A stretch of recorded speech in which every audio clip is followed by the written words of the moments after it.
ডাইনী হত্যা প্ৰতিৰোধ কৰা সাহসী নাৰী ডক্টৰ বিৰুবলা ৰাভা শীৰ্ষক জীৱনী গ্ৰন্থ উন্মোচন।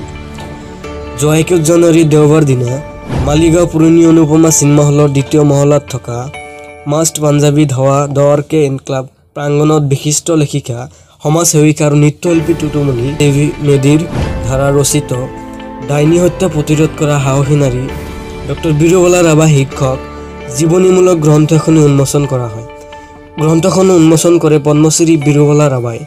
মালিগাঁও মাধৱনগৰ অফিচৰ কলনী নিবাসী টুটুমণি নাথ মেধিৰ ধাৰা ৰচিত গ্ৰন্থ উন্মোচন কৰি ভাষণ প্ৰসংগত পদ্মশ্ৰী ডক্টৰ বিৰুবলা ৰাভাই লেখিকাৰ এই সৎ প্ৰচেষ্টাৰ শলাগ লয়। উল্লেখযোগ্য যে উক্ত গ্ৰন্থ উন্মোচনী অনুষ্ঠানটিত বিশিষ্ট অতিথি হিচাপে উপস্থিত থাকে অসম সাহিত্য সভাৰ প্ৰাক্তন সম্পাদক তথা কটন বিশ্ববিদ্যালয়ৰ দৰ্শন বিভাগৰ মুৰব্বী অধ্যাপক ডক্টৰ জগদীশ পাটগিৰিদেৱ, অসমৰ প্ৰথম মহিলা আৰক্ষী বিষয়া, ভ্ৰাম্যমাণৰ প্ৰথম নেপথ্য গায়িকা গীতিকাৰ তথা অভিনেত্ৰী ৰেণু দত্ত বৰফুকন, অসমৰ এগৰাকী জনপ্ৰিয় আবৃত্তিকাৰ উপম শইকীয়া, কামৰূপ জিলা সাহিত্য সভা সম্পাদক তথা অসমৰ অৱসৰপ্ৰাপ্ত অধ্যাপক ৰসায়ন বিজ্ঞান বিভাগ পূব কামৰূপ মহাবিদ্যালয়ৰ ডক্টৰ নৃপেন্দ্ৰনাথ তালুকদাৰ, আৰক্ষী উপ পৰিদৰ্শক প্ৰীতম দাস আৰু ডক্টৰ ৰামচন্দ্ৰ নাথ প্ৰাক্তন সম্পাদক পূব, লেখিকা নিতুমণি নাথ মেধিয়ে বন্তি প্ৰজ্বলনৰ শুভাৰম্ভ কৰা উক্ত গ্ৰন্থ উন্মোচনী অনুষ্ঠানটোত শ্ৰী জ্যোতিপ্ৰসাদ চহৰীয়া ৰাষ্ট্ৰীয় বঁটা প্ৰাপক শিল্পী প্ৰজ্বলনৰ শুভাৰম্ভ কৰা উক্ত গ্ৰন্থ উন্মোচনী অনুষ্ঠানটোত শ্ৰী জ্যোতিপ্ৰসাদ চহৰীয়া ৰাষ্ট্ৰীয় বঁটা প্ৰাপক শিল্পী চিত্ৰকলা উত্তৰ পূব প্ৰতিষ্ঠানৰ সঞ্চালক সোণপোৰা শিশু সমাজ কল্যাণ পৰিষদ অসমৰ প্ৰতিষ্ঠাপক সম্পাদিকা উষামণি শইকীয়া ইত্যাদিকে ধৰি ভালেমান বিশিষ্ট ব্যক্তিও উপস্থিত আছে। গ্ৰন্থ উন্মোচনী অনুষ্ঠান আপোনাৰ জীৱনক লৈ এখন গ্ৰন্থ উন্মোচন হ'ল, আপোনাৰ অনুভৱ কেনেকুৱা জনাব? বৰ ভাল লাগিছে, কাৰণ এইটো মানে প্ৰচাৰ হ'ব। মোৰ যিটো মানে মোৰ জীৱনত যিটো কাম কৰি আহিছোঁ এই মাধ্যমেৰে যিটো মানে লিখিকাই লিখিল আমাৰ টুটুমণি বাইদেউ, এইটো মানে বহুতখিনি প্ৰচাৰ হ'ব আৰু ভৱিষ্যততো আৰু আমি মোৰ যিটো আশা কাম কৰি যাম বুলি মোৰ এইখিনি। আপোনাৰ জীৱনৰ ওপৰত লিখিত এখন মানে কেই নম্বৰ গ্ৰন্থ? আপোনাৰ জীৱনৰ ওপৰত লেখা এখন প্ৰথম গ্ৰন্থ নে আগতেও কোনোবাই লিখিছে নেকি? আগত আছে, টাকাটো আছে, কিন্তু হ'লেও সকলোৰে একে নহয় না, বেলেগ বেলেগ হয়। তথাপি এইখন গ্ৰন্থ আজি এইটো ভাল লাগিছে দে, এইটো ডাইনীৰ যিটো গ্ৰন্থ ডাইনীৰ হত্যাৰ বিৰোধে এইটো যিটো ওলাইছে আৰু বাকী মানুহ খালি মোৰ জীৱনীৰহে ওলাইছে। এইটো বাইদেউ ওলাইছে ডাইনী হত্যাৰ বিষয়ে। এইটো ভাল লাগিছে। লিখিত গ্ৰন্থখনৰ বিষয়ে মন্তব্য কৰিব। ডাইনী হত্যা প্ৰতিৰোধ কৰা ডক্টৰ বিৰুবলা ৰাভাৰ ওপৰত মই এখন গ্ৰন্থ লিখিলোঁ আৰু তেখেতৰ ঘৰত গৈ কিনে লগ কৰি মই গ্ৰন্থখন লিখিবলৈ চেষ্টা কৰিলোঁ।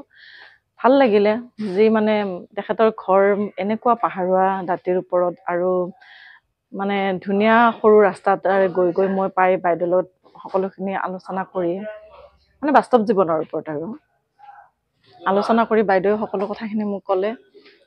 ডাইনী হত্যানো কি, কেনেকৈনো ডাইনী হত্যাৰ ওপৰত বাইদেৱে প্ৰতিৰোধ কৰিছিলে, কিমান সংগ্ৰাম কৰিছে, ক'ত গৈ কিনে মিটিং দিছে বাইদেৱে, মোক সকলো কথাবিলাক মন্তব্য কৰিলে। আমি আলোচনা কৰিলোঁ আৰু সেই বস্তুবিলাক মই ভিডিঅ' কৰিছিলোঁ। ভিডিঅ' কৰি আনি কিনে মই চাইছিলোঁ, মাজে বহুত মানে শুনিছিলোঁ, মই বাৰে বাৰে শুনিছিলোঁ যে বাইদেউৰ ভাষা কিছুমান মই বুজি নাপাওঁ। তাৰে পিছতো মই মাননীয় সম্পাদক, মাননীয় সম্পাদিকা আৰু লগতে আমাৰ যিহেতু মোৰ বিষয়ে লিখিকা একজন শ্ৰদ্ধা মাননীয় আমাৰ টুটুমণি ভণ্টি বাইদেউ বুলি ক'ব নিদিয়ে।